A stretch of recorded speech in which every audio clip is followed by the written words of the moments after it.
नासिका से धूम निकालने से हानि। शीर, नासिका तथा नेत्र में विकार हो और धूम पीने योग्य पुरुष हो तो उसे नासिका से धूमपान करना चाहिए। यदि कंठगत विकार हो तो मुख से धूम पीना चाहिए। यह ध्यान रहे कि नासिका द्वारा धूमपान करने वाले पुरुष मुख से ही धुआं निकाले। इस प्रकार मुख द्वारा धूमपान करके नाक से धुआं कभी भी न निकाले, क्योंकि प्रतिलोम विरुद्ध मार्ग में गया हुआ धूम आंखों को अत्यंत हानि पहुंचाता या नष्ट कर देता है. म्हणजे त्यांचं काय म्हणणं आहे की काय म्हणणं आहे, काय वाचल्यानंतर लक्षात येतं? हा सर, म्हणजे जर आपण तोंडातून जर घेतलं असेल धूमपान तर तोंडातूनच म्हणजे हे करायला पाहिजे सर. अच्छा, म्हणजे तोंडातून जर आपण धूमपान घेत आहे, मुखातून घेत आहे, तर मुखातूनच ते बाहेर यायला पाहिजे. नाकातून काढलं तर काय होईल? शिररोगात नेत्ररोगात होतील सर. शिररोग नेत्ररोग होतील. पण का होतील त्याचं कारण तिथे त्यांनी दिलेलं आहे की प्रतिलोम गती, वायूची गती कशी आहे? अनुलोम आहे.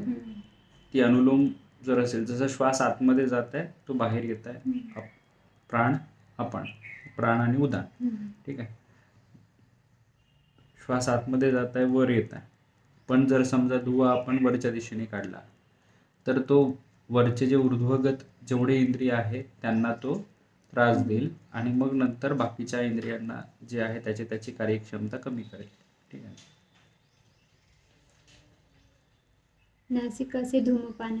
जितेंद्रिय पुरुष सभी अंगों को सीधा करके आंखों सीधी करके धूमपान में मन लगाकर सुखपूर्वक बैठकर नासिका का एक छिद्र बंद कर दूसरे छिद्र से 3 बार धूमपान करे. एक आवृत्ति में 3 बार धूमपान और उसका प्रक्षेप किया जाता है. यह भी 3 आवृत्त का विधान है. आता इथे पहिल्या ह्याच्यात नाही का, नासिका से त्याच्या आधीच्या श्लोकमध्ये शीर, नासिका आणि नेत्र में विकार हो, शीर, नासिका और नेत्र में विकार हो और धूम पीने योग्य पुरुष हो तो उसे नासिका से धूमपान करना चाहिए. म्हणजे नासिकाने धूमपान करायला सांगितलेलं आहे. आधी कंठगत विकार हो तो मुख से धूमपान करे. म्हणजे इथून वरचे जे विकार आहेत, नेत्र डोळ्याशी संबंधित, नासिका आणि नेत्र शीर भागातले, त्याला नासिकेने, म्हणजे नासिकेनेही धूमपान करायची सवय होती. असं ओढणं हे पण एक धूमपानाचे प्रकार आहे. असं ओढणं हे पण एक धूमपानाचे प्रकार आहे, ठीक आहे. म्हणजे पद्धती, जे शरीरामध्ये धूम चाललाय ते कुठल्या मार्गाने चाललाय, ते कुठल्या एरियावर काम करेल हे ठरतं, ठीक आहे.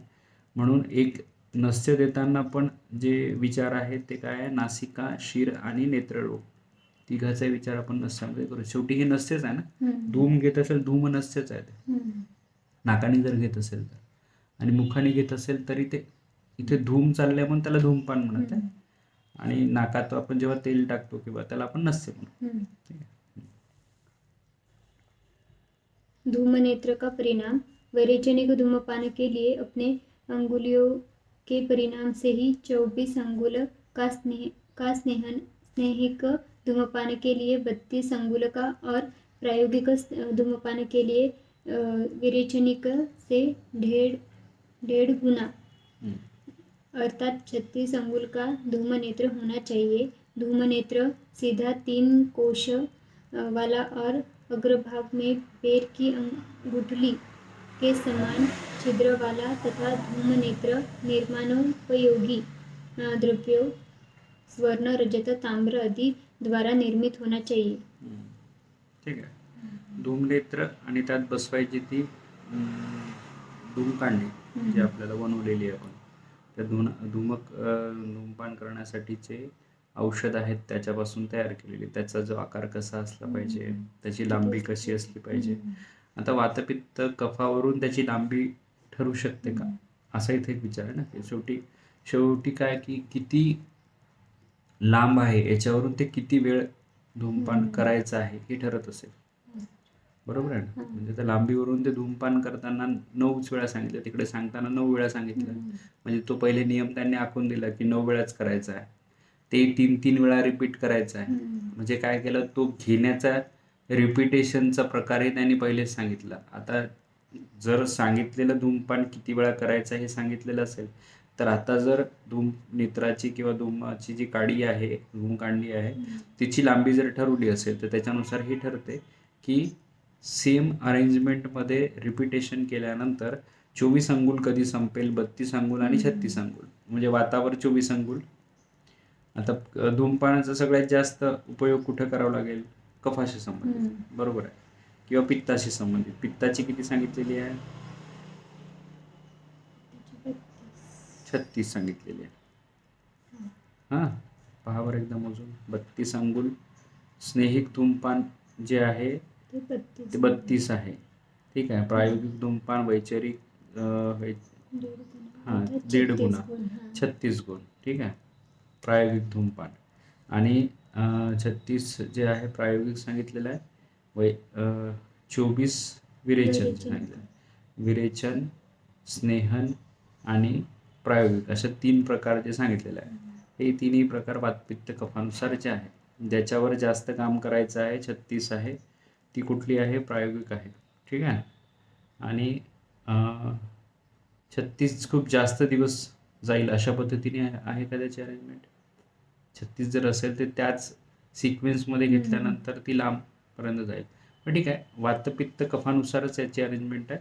त्याला इथे नावं फक्त प्रायोगिक, विरेचन, स्नेहिक दिलेले आहेत. पित्तावर स्नेहिक जाईल, विरेचन पित्ताशी संबंधितच असेल आणि प्रायोगिक हे तिन्ही दोषावर काम करणारा असू शकते. ठीक आहे. हा प्रकार आता इथं जे आहे, जेव्हा आपण हे प्रत्यक्ष करू पेशंटवर तेव्हा याचा अनुभव येईल आपल्याला की नेमकं काय याच्यामध्ये डिफरन्स काय केलेलं आहे. एवढं तिथं मायन्यूट विचार करून अंगुल प्रमाण देण्याचं नाही, तर ग्रंथकार असं म्हणू शकले असते की हे ढोबळमानाने असं घ्या, पण इथे त्यांनी आकडेवारी दिलेली आहे, प्रमाणाचं म्हणजे विधान दिलेलं आहे की प्रमाण इतकं असलं तर ते त्या पद्धतीने काम करेल.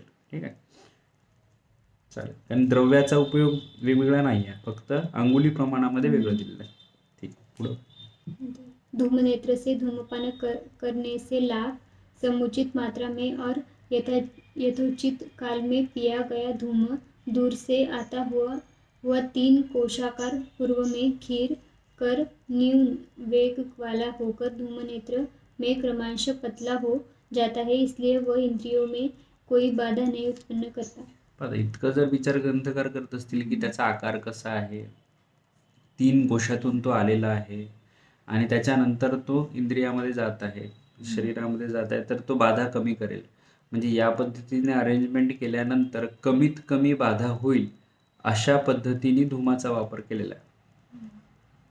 म्हणजे मला असं वाटतं की एखादं सायंटिफिकली प्रूव्हन स्ट्रक्चर त्यांनी धूमपानासाठी दिलेलं आहे, की त्यांना माहिती असेल की धुवा अशा पद्धतीने गेल्यानंतर जो आहे तो शरीराला कमीत कमी हानी देईल. ठीक आहे. मग फ्युमिगेशन करायचं आहे, इंटरनल फ्युमिगेशन करायचं आहे, तर क्षाराचा तिथल्या ज्या उष्णतेचा पण प्रभाव जो आहे तिथल्या इंद्रियावर झाला नाही पाहिजे. अशा पद्धतीने 3 वलयातून ती आलेली आहे. पुढचा आकार मोठा आहे, मागचा आकार लहान आहे. तू एक ऑब्झर्व केलं असशील समजा, तर जेव्हा ब्लोअर्स राहतात ते जे पुढचा आकार मोठा असेल तर काय होईल, तिथून हवा मोठ्या प्रमाणात येईल आतमध्ये, पण ती जसजशी आतमध्ये जाईल त्याचा आकार जर छोटा झाला तर ती थंड होत जाते. ठीक आहे. म्हणजे कुठल्याही भागात म्हणजे गरम हवा बाहेरून येताना ती मोठ्या छिद्रातून आली आणि 3 वलयातून ती गेली खाली, बरोबर आहे, 3 कोशातून गेली, तर काय होईल, ते येताना ती थंड होत जाईल. आतमध्ये सगळे मृदू ऑर्गन आहेत. बाहेरून जरी आपल्याला ती गरम पाहिजे असेल तरी आतमध्ये गेल्यानंतर तिचा थंडावा जाणवला पाहिजे. तिचे जे त्या औषधामध्ये जे औषधी गुणधर्म आहे ते तर ॲज इट इज तिथं राहिले पाहिजे, पण ते मृदू अवयवांपर्यंत पोहोचवायचे आहे तर ते थंड असले पाहिजे. म्हणून त्याची अरेंजमेंट तशी केलेली आहे. ठीक आहे. म्हणजे ग्रंथकार त्या लेवलपर्यंत विचार करत असतीलच कदाचित, किंवा करतातच, आपल्याला कदाचित म्हणायला काही स्कोपच नाही, की ते त्याच लेवलपर्यंत विचार करत आहेत की इतक्या सूक्ष्म कोशांपर्यंत पोहोचण्यासाठी त्याची सूक्ष्मत्व वाढवणं इथं अपेक्षित आहे. औषधी द्रव्य तर काम करत आहे, पण सूक्ष्म असणं महत्त्वाचं आहे. म्हणून तिथं बरोबर इथं काही शब्द आलेला आहे का तसं कुठं तू हे केलं? न्यून वेग वाला होकर हां, पाहत आहे. म्हणजे आता हे माझ्या लक्षात नव्हतं, पण इथं सरळ सरळ दिलेलं आहे की त्याची न्यूनतम अणुरेणूपर्यंत पोहोचण्याची क्षमता वाढवण्यासाठी त्याची अरेंजमेंट बदलून टाकलेली आहे. ठीक आहे, पुढे वाच. धूमपान का संयोग जब इथे शब्द धूमपान आलेला आहे रुजु त्रिकोश फलितम. श्लोक नंबर 50. चतुर्विशंती नेत्रम स्वांगुली असं तिथे आलेल्यावर ना, त्याच्यानंतर रुजु शब्द आलेला आहे. त्रिकोश फलितम उलास्थ अग्र प्रमाणितम बस्ती नेत्र. ठीक आहे, चालेल, पुढे वाच. धूमपान का संयोग जब धूमपान के अनंतर उरह प्रदेश, छाती, कंठ और शीर हल्का हो जाए और कफ पतला हो जाए तो धूमपान का संयोग जानना चाहिए.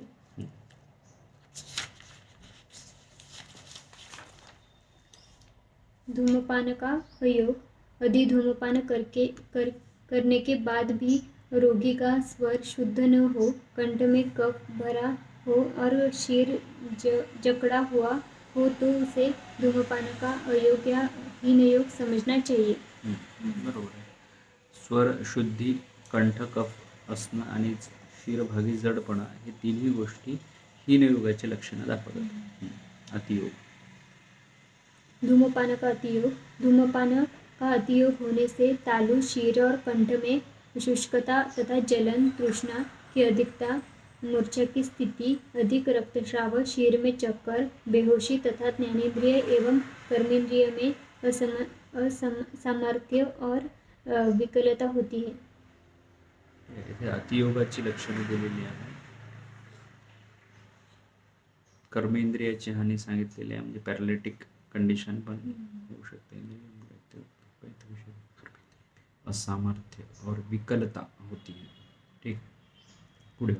अनुतेल का प्रयोग पुरुष को जब आकाश मेघाच्छन्न न हो तो प्रतिवर्ष प्रावृत आषाढ़, सावन, शरद और वसंत, फाल्गुन, चैत्र ऋतुओं में दिन में 3 बार अनुतैल का नस्य कर लेना चाहिए. कुठले कुठले ऋतू सांगितलेले? प्रावृत, आषाढ आणि श्रावण. शरद म्हणजे कार्तिक, आत्ता जे चालू आहे अहगण आणि कार्तिक. आत्ता कार्तिक चालू आहे, कार्तिक अहगण सुरू झालं, मार्गशीर्ष सुरू होऊन जाईल आत्ता. ठीक आहे ना, किंवा कालपासून मार्गशीर्ष महिना लागला है ना. तसे खंडोबाची हे आहे ना आता षठी माहिती आहे ना, खंडोबाचं एक यात्रा असतात. उद्या किंवा आजच असेल, आजच आहे माझ्या मते. याची तारीख किती आहे? 17. हां, तेव्हा ते रविवार आहे ना. हां, जावं लागेल खंडोबा. ठीक आहे, पुढे. नस्य के लाभ जो पुरुष शस्त्रोक्त विधि के अनुसार यथा समय नस्य का प्रयोग करता है उसके नेत्र, नासिका और कान की शक्ति नष्ट नहीं होती है. उसके बाल सफ़ेद या पीले नहीं होते हैं और न गिरते ही है, अपितु अच्छी प्रकार बढ़कर लंबे हो जाते हैं, चाहे वे शेर के हो या दाढ़ी मूछ के. पाहता इथे काय सांगितलं? नस्याचा लाभ सांगताना तर त्याचा सगळ्यात जास्त उपयोग कुठं सांगितलेला आहे? केशवर्धनासाठी सांगितलेलं आहे. आणि आपण केसाचं तेल कुठं लावतो?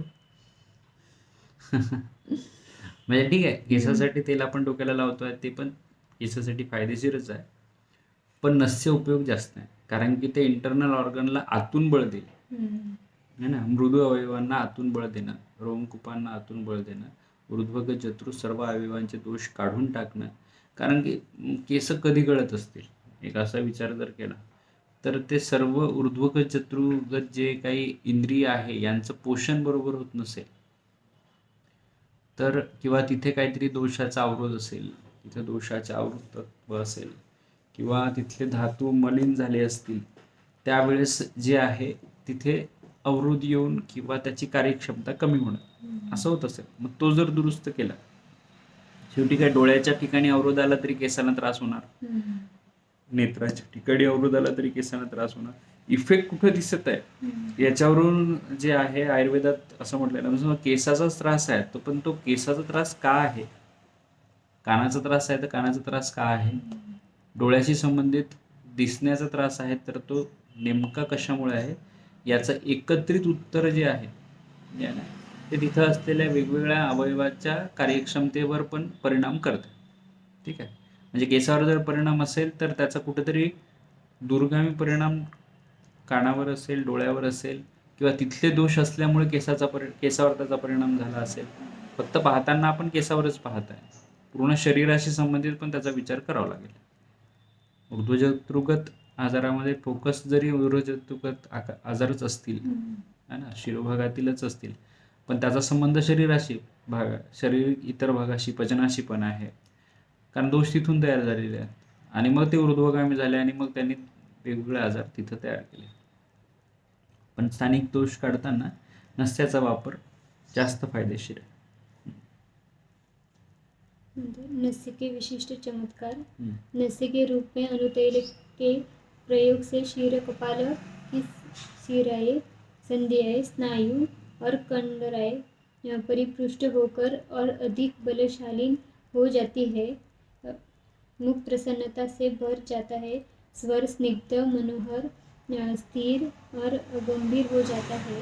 सभी इंद्रियां निर्मल, निर्विकार और सबल हो जाती है. नस्य का सेवन करने वाले को ऊर्ध्वजत्रुगत रोग सहसा नहीं आक्रांत कर पाते. वृद्धावस्था आते हुए भी बुढ़ापा जोर नहीं पकड़ता. उसके सिर के बाल अधिक श्वेत नहीं होते तथा चेहरे पर झुर्रियां या सिकन नहीं पड़ती.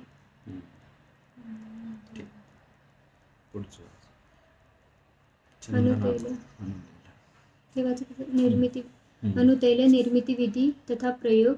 लाल चंदन, अगर, तेजपात, दारू, हल्दी की छाल, वरियार की जड़, प्रपौंडरिक, छोटी इलायची, वायविडंग, बेल की छाल, नीलकमल, सुगंधबला, खस, केवटी मोथा, दालचीनी, नागरमोथा, अनंतमूल, सारीवन, देवदारू, पीठवन, जीवंती, शतावर, रेणुका, बड़ी कटेरी, छोटी कटेरी, केवाच के बीज और कमलकेसर. इन सब औषधियों को समभाग लेकर जो कूट कर ले और तेल से 100 गुना वर्षा का जल लेकर क्वाथ बना ले. पकते पकते जब क्वाथ तेल से 10 गुना बच जाए तो उतार कर छान ले. उस क्वाथ का 10वां भाग उतना ही तेल लेकर पकाए. जब क्वाथ जल जाए तो पुनः तेल के बराबर क्वाथ डाले. इस तरह क्वाथ के 9 भाग से बारी बारी तेल पकाए. 10वें पाक में बराबर परिणाम में बकरी का दूध डालकर पाक करे. नाक द्वारा नस्य रूप से लेने योग्य अनुतैल के बनाने की ये विधि है. पाहता इथे काय आलेलं आहे, एक तर सगळ्यात महत्त्वाचं, तुम्हाला अनुतैल कोणत्या ऋतूत करावं लागेल, ते वर्ष ऋतूत करावं लागेल. ठीक आहे. आता याच्यातली सगळी औषधं आपल्याकडे आहेत. लालचंदन असते, अगर आहे, तेजपान, दारवी, वरियार की जड म्हणजे वडाची हे काय म्हणते मुळं, प्रपौंड्रिक, छोटी विलायची, विडंग, बेल, छाल, निम, सुगंधी वाळा, खस, केवटी मोथा, नागरमोथा, दालचिनी, अनंतमूळ, सारिवा, देवदार, पिठवण, जिवंती, शतावर, रेणुकू, बडी कटेरी, छोटी कटेरी, केवाच, कमलकेसर, ही सर्व औषधी अवेलेबल असतात. आता याच्यात काय सांगितलेलं आहे की याचं भरड करायची आहे. ठीक आहे. 100 गुना वर्षा जल म्हणजे 1 किलो हे असेल तर 100 लिटर जे आहे ते तुम्हाला याचं पावसाचं पाणी घ्यावं लागेल आणि त्याच्यानंतर ते शिजवून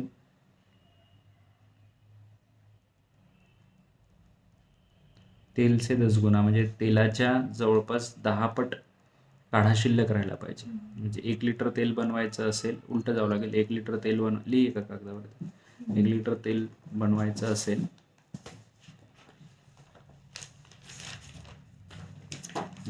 तेल आपल्याला 1 लिटर बनवायचं आहे, 1 लिटर तेल बनवायचं आहे तर त्याच्या 10 पट गुणिले 10 काढा झाला पाहिजे.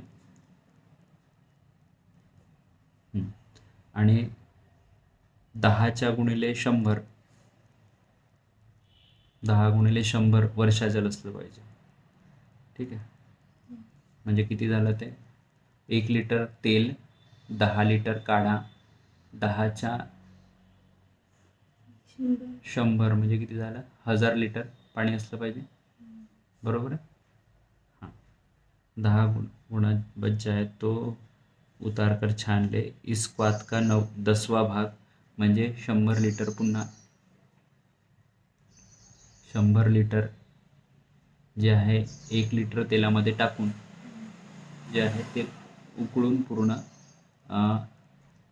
1 लिटर तेल शिल्लक राहिलं पाहिजे. ठीक आहे, तर असं किती वेळा करायचं आहे 10 वेळा. असं 10 वेळा करायचं आहे तर ते अणुतेल तयार होतं.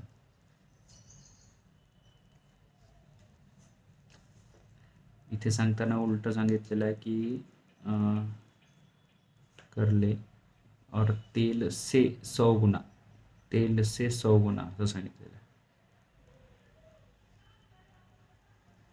पकते पकते जब तेल के 10 गुना बचे. अच्छा, हां, म्हणजे उलटा आहे. आता इथे थोडंसं एक एक आकडा कमी करावा लागेल आपल्याला. 1 लिटर तेल असेल, 10 लिटर शिल्लक राहिलं पाहिजे, 10 लिटर शिल्लक राहिलं पाहिजे आणि 100 लिटर पाणी घेतलं पाहिजे. असं आहे ते. शिल्लक राहिलं पाहिजे, 100 लिटर पाणी घेतलं पाहिजे. 100 लिटर पाणी म्हणजे 100 लिटरला तुम्हाला उकळून 10 लिटर करायचं आहे आणि 10 लिटर जे आहे 1 लिटरला 1 लिटर काढा टाकून पुन्हा पुन्हा शिजवायचं आहे. म्हणजे 10 लिटर बॉईल करून म्हणजे उरलं पाहिजे. आलं. हां, आता अशा पद्धतीने राहील. 1 लिटर तेल करायसाठी 100 लिटर वर्षाजल लागते सरळ सरळ. ठीक आहे, आणि त्या 100 लिटरचं उकळून काय होईल 10 लिटर तयार होईल. तर 1 लिटर त्यातलं घ्यायचं आहे, तेलामध्ये टाकायचं आणि त्याला उकळून पूर्ण आटू द्यायचं. ते संपल्यानंतर पुन्हा 1 लिटर असं 10 वेळा टाकायचं. 10 वेळा टाकल्यानंतर जेव्हा 9वी वेळ येईल तेव्हा बकरीचं 1 लिटर दूध त्यात टाकायचं.